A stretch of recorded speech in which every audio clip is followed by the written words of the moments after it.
This theory is about why Alex Wesker is the perfect final villain for Resident Evil Requiem, and why her return could finally close the Raccoon City era of Resident Evil. Everything in Resident Evil begins with Raccoon City.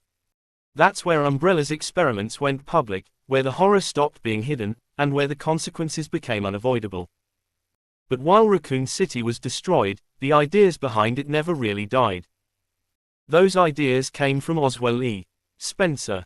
Spencer wasn't interested in chaos. He believed in control, evolution, and transcendence. The virus was never the goal. It was the tool. His legacy lived on through the Wesker project. Most of the Weskers are gone. Albert Wesker is dead. Spencer himself is dead. Umbrella is finished. But one thread was never cut. That thread is Alex Wesker. In Resident Evil Revelations 2, Alex doesn't simply fail and disappear. At the end of the game, she successfully transfers her consciousness into Natalia. The game shows this subtly, but clearly.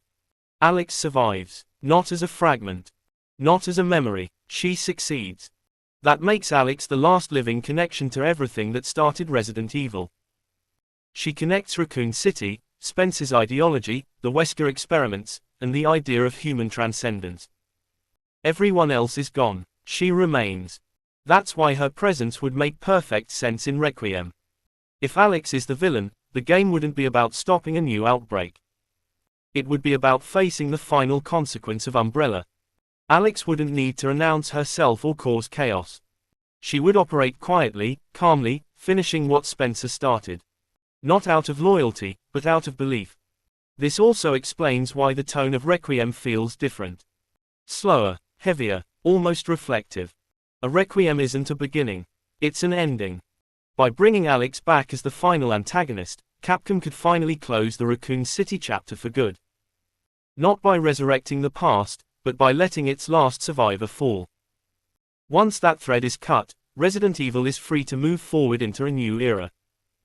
New threats, new ideas, no Umbrella shadow hanging over every story. Alex Wesker isn't just another villain. She's the result of everything that came before.